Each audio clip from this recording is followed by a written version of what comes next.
interest and general nature thereof. Seeing none, we have a deputation, Mr. L.A. and Singh of SLBC Incorporated, City of Belleville Asset Management Plan. Gentlemen, you're up.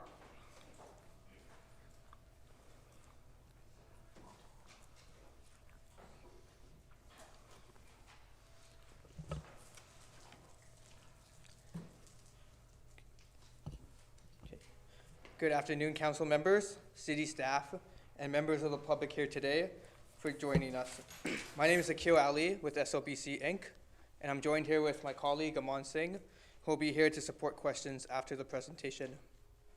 First and foremost, we'd like to thank everyone today for the time taken out of your schedules to allow us to present the levels of services that were developed as part of the Asset Management Plan project. So overall, this session aims to provide an overview of the current Asset Management Plan project, the approach and methodology used to develop the proposed levels of service, and then last and not least, just some key next steps for council consideration. We've also allocated some time at the end of the discussion for questions and further comments.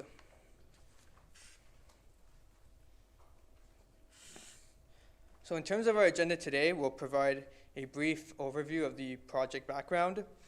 We'll then step through some background on general levels of service knowledge.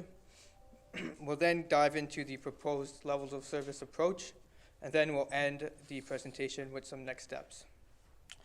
If I had to summarize the key objectives for today's presentation, it'd be to ensure that both city and council members have a shared understanding of the implications of service levels and how they relate to costs and risks. Okay, so we'll start with the project background and overview. So the City of Belleville is developing an asset management plan right now to meet the Phase 2 requirements of OREG 58817, which is a legislation which mandates municipalities to develop asset management plans for all the infrastructure assets that they own. For the city, this includes the infrastructure assets listed on the slide here.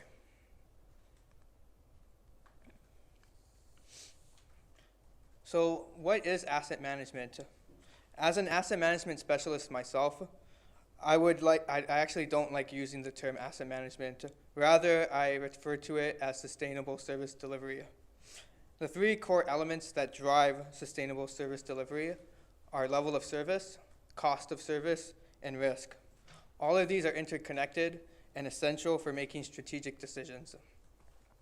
For example, if you wanted to increase the response times for fire, this would result in a decrease in risk, but as well too, there'll be increase of costs related to additional vehicles, firefighters, and maybe some equipment that would be required to achieve that level of service.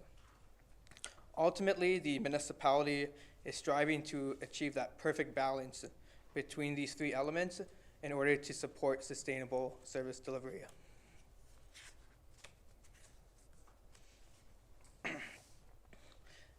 This slide here shows a brief overview of the OREG 58817 phased requirements for asset management planning, which is relevant for all municipalities in Ontario. The City of Belleville has met all the past deadlines and is now preparing for the July 1st, 2025 requirement. So in 2019, the Strategic Asset Management Policy was presented and approved by Council. In 2022, the current level of service asset management plan for core assets was presented and approved. In 2024, just last year, the current level of service asset management plan for the remaining assets was approved. And then now for 2025, the city is working on that last milestone, the proposed level of service asset management plan. I would say the 2025 deadline represents the most comprehensive phase in comparison to the other phases, as this is where really the risk, level of service, and the cost really becomes connected together, as discussed in the previous slide that we went through.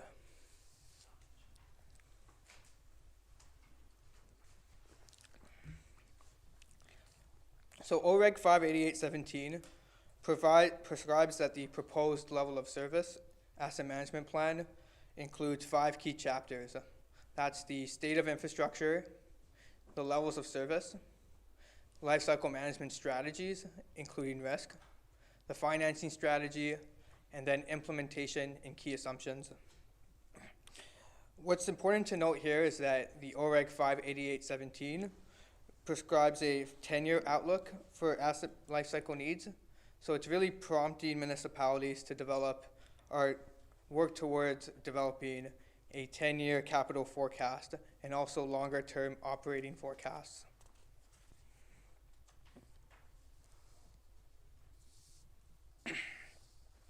So in terms of the project plan, the Phase 1 current level of service asset management plan, as discussed earlier, was presented and approved by council, and the city's met that milestone. We're essentially following a similar work plan to complete the Phase 2 asset management plan, with the key differences being: 1, incorporating lessons learned and improvement opportunities from the previous plan; 2, now working with the stakeholders and service areas to define those proposed service levels; and then 3, now looking to incorporate any feedback or input from the community.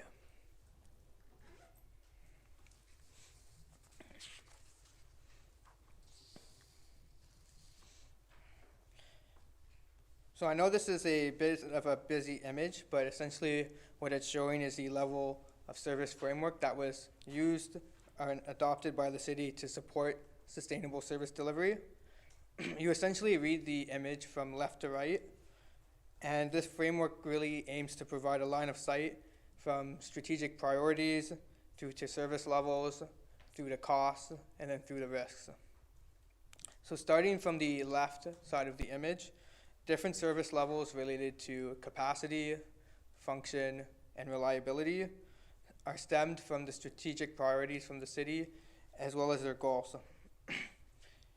The city then undertakes life cycle activities such as expansion, upgrade, renewal, maintenance, and operations in order to meet these service levels that are set out. And then last but not least, once the city understands its life cycle needs, it can then determine the CapEx and OpEx expenditure required to fund the service level set out.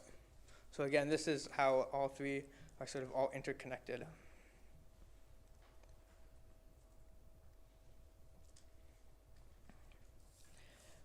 We tend to stress that less is more when it comes to developing levels of service. You really want to focus on quality and not quantity when it comes to developing service levels, as you really want to focus on the ones that are being used to make decisions and are actually used to drive infrastructure expenditure instead of reporting measures just for the sake of reporting them.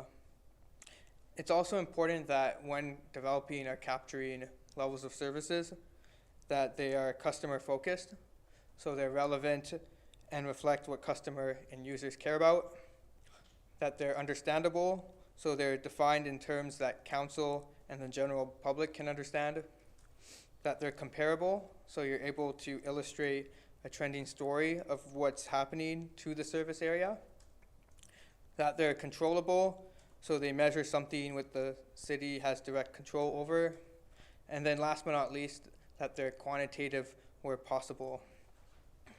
As part of the asset management plan regulation, the city's asset management plans are required to be updated every 5 years, which means that the levels of services that are being adopted in the asset management plan are not static, and they can be adjusted as the municipality's business context and environment also changes.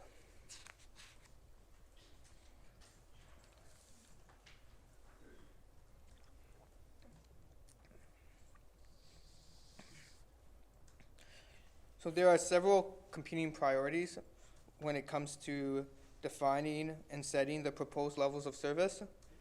These priorities include council direction, community feedback, staff engagement, legislative requirements, setting direction, and then also balancing constraints from budgets and other sources of funding.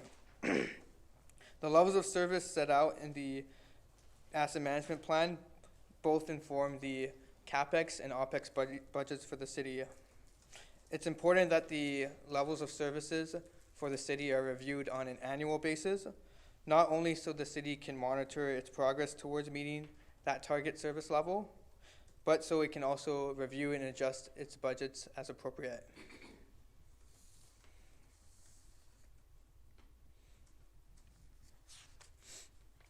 So we'll now get into the proposed level of service approach.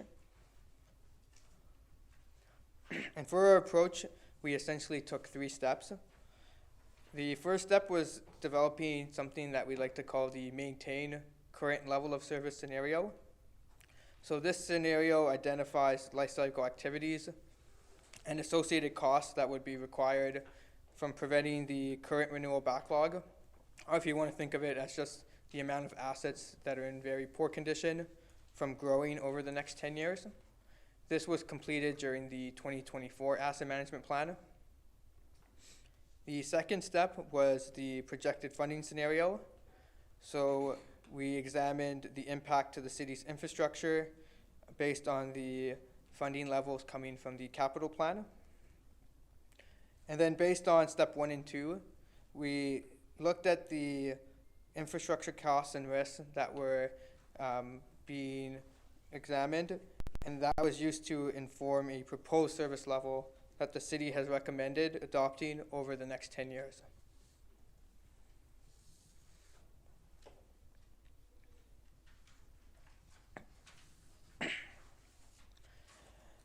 This graph shows a distribution of the funding available to support the proposed levels of services, and it's broken down based on taxation, water and wastewater rates, and then revenues collected from parking. There are minor variances between the 10-year capital plan and the proposed level of service needs due to the renewal needs of new assets not being accounted for within the proposed level of service analysis, as well as other data gaps that exist within the city's asset inventories and financial inventories. It's important to note that although asset management has fundamentally always existed, some of the key processes and procedures related to it are always being continuously improved on an ongoing basis. The city will continue to evolve and better integrate the asset management plan with its capital budget processes, leading to improved data quality and ultimately better future forecasting.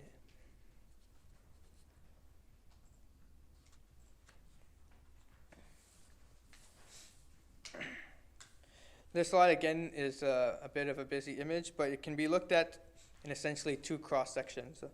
The left cross section is the condition forecast for the city's assets, and the right side is the risk forecast for the city's assets. Both condition and risk are important to monitor as they provide key insights related to the increase of state of good repair needs, operating expenditures, and overall infrastructure renewal backlogs. So within both of the forecasts, year 0, which is highlighted in a solid black color, represents the current state at the city.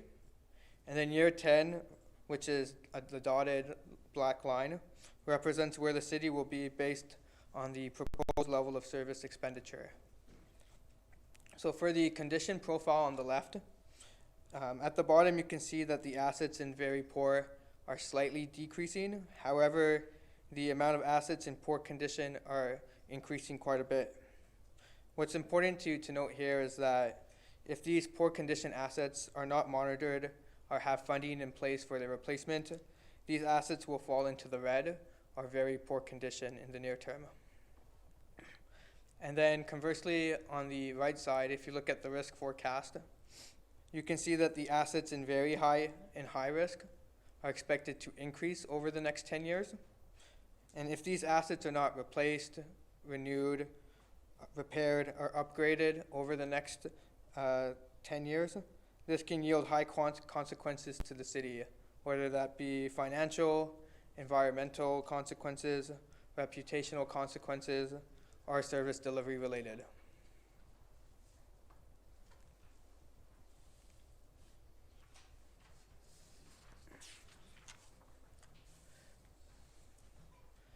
Okay, so in terms of next steps, the city will be releasing a public survey to solicit community feedback on the proposed levels of service.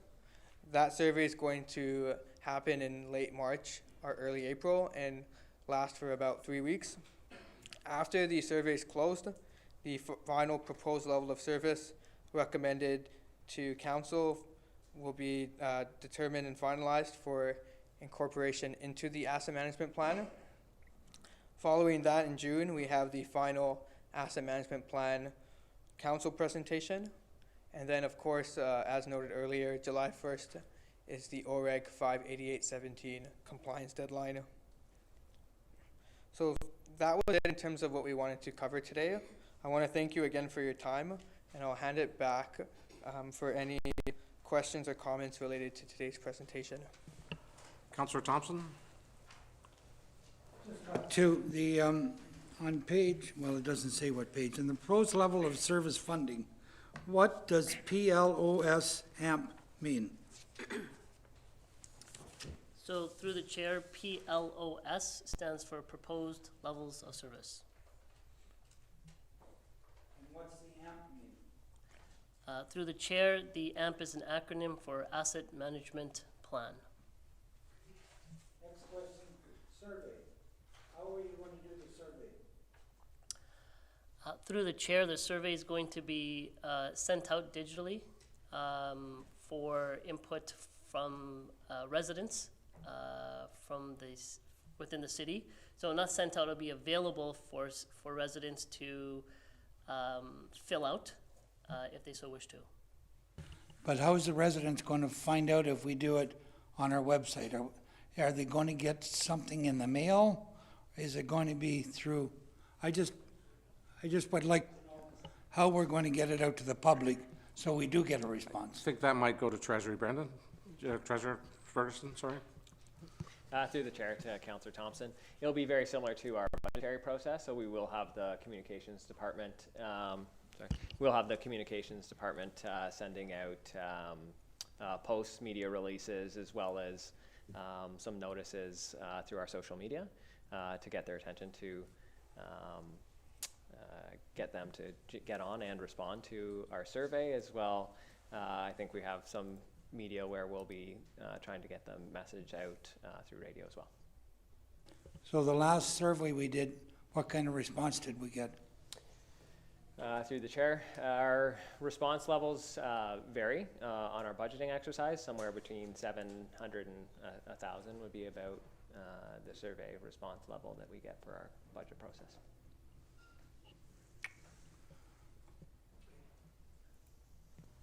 Councillor Sue? Through your worship, same page that I have question, the proposed level of service funding, and there are taxations, water, wastewater, parking. So parking line, there's a minus 57%. So could you elaborate a little bit for us, please? Did the treasurer want to take that question, or are you going to trade it off to somebody?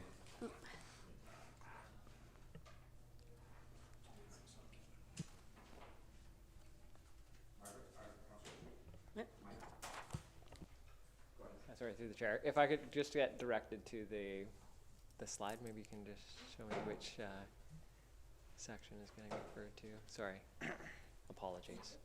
Oh, yes. Apologies, through the chair to Councillor Sue.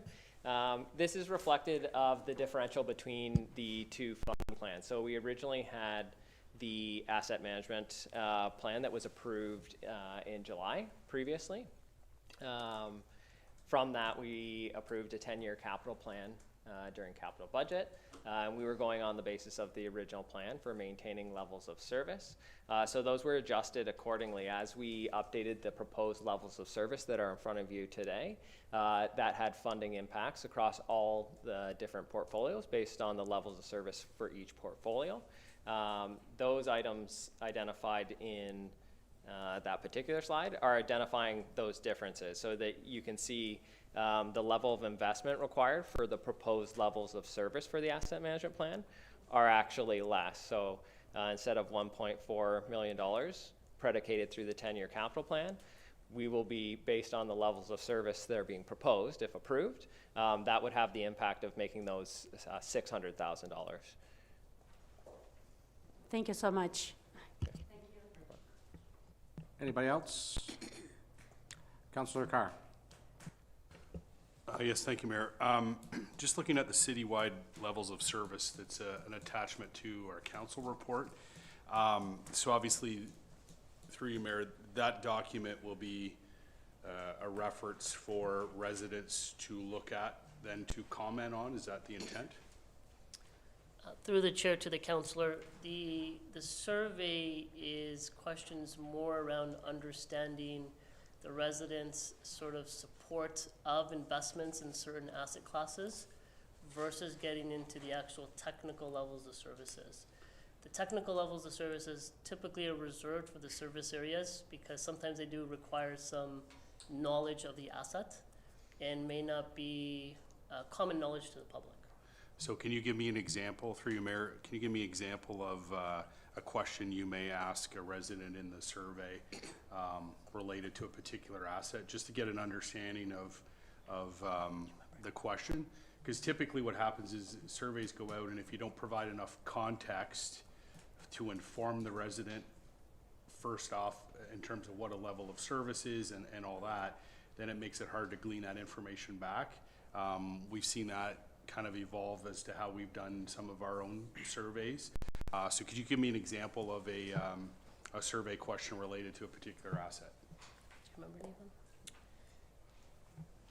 I don't have. So through the mayor to the councillor, just kind of trying to recall what they were. They're typically in the nature of kind of looking at the list below. How would you prioritize areas that you think should be prioritized for investment? There might be a list of asset types and asking the public to see which ones they would like to see improved if they had a choice between 5 or 7 asset classes.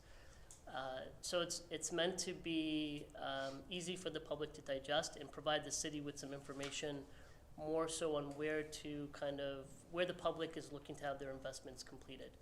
Okay. I would also just add that typically this is the first kind of type of survey you would do for engagement.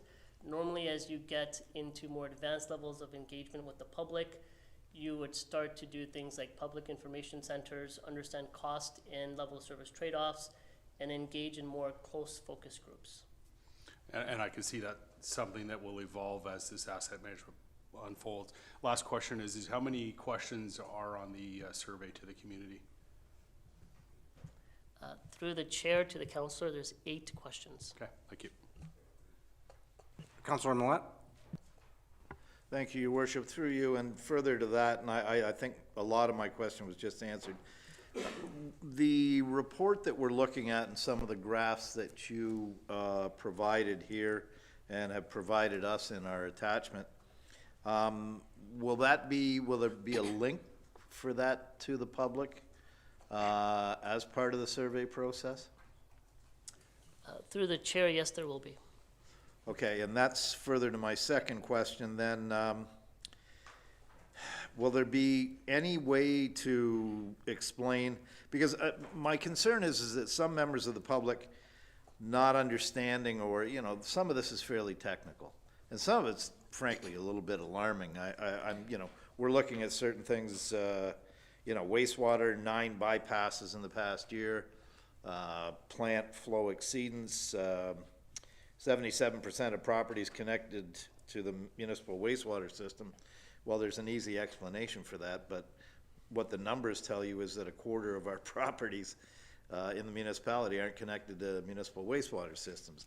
And then finally, one of the more alarming ones is that under harbors, the percentage of harbor assets with high and very high risk exposure rating is 88%, and the target is less than 15. Those numbers could be a little jarring to somebody who wouldn't quite, and I can see how it can be, alarming to a lot of people taking the survey without context. Through the chair to the councillor, correct. So generally when we're engaging with the public or members of your community, the engagement tends to be at a higher level. versus getting into the technical levels of services for each asset class, which your staff would be very familiar with. Ultimately, the purpose of the asset management plan is to make it public to the entire city going forward. And normally, decisions around technical levels of services are made by the service area, with one of the competing or one of the data inputs coming from the public.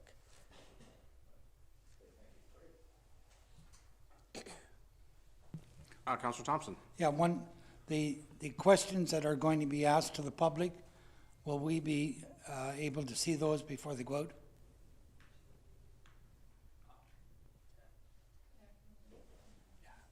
I'll just, through the chair, I could defer let, to city staff.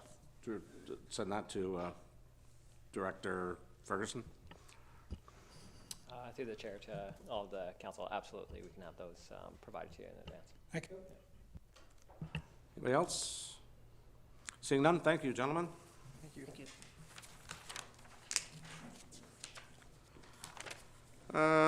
Resolution that the deputation be received, moved by Councilor Carr, second by Councilor Wright Miller, all in favor, carried. Resolution to move myself into Committee of the Whole, moved by Councilor Kelly, Councilor Millet, all in favor, carried. Reports, 41A Asset Management Plan, Pros Level of Services. Move the resolution as read, moved by Councilor Sue, Councilor Millet. Discussion, Councilor Carr. Yeah, thank you. With regards to the level of service summary report, that's one of the attachments. And again, I understand, according to the deputation, it's very technical in nature, but I think any opportunity that we can remove any confusion would be a good idea. So for example, on page 3 of that plan, under roads, for example, and quality and reliability, keep assets in a state of good repair. And it says for paved roads, the average PCI value, and then of course there's reference to the regulation, which if you go look at the regulation, you'll know what a PCI is. But I think expanding those acronyms might be a good idea as well. So obviously that's the pavement condition index. But if you're not familiar with roads, then what is a PCI? So again, for those residents who want to drill down, because I know in particular roads is always a topic of discussion in the public in terms of what are we doing, how are we maintaining them. So at least expanding on some of those acronyms for public education would be appreciated and considered, please. And we have the treasurer shaking his head yes on that, correct? Okay. Anybody else? If not, I guess we had that motion moved. All in favor? Carried. Rise and report, moved by Councilor Millet, Councilor Thompson, all in favor. Carried. Confirmation bylaw number 2025-45. Bylaw to confirm proceedings of special council meeting held on March 18, 2025. Confirmatory bylaw be read and passed. Moved by Councilor Kelly, seconded by Councilor Wright Miller. Discussion, all in favor, carried. Anybody want to ask Joe Reid a question? No? Okay. Meeting's over. I need a motion to adjourn then. Councilor Thompson, Councilor Carr, last chance for Joe. All in favor, carried. Thank you.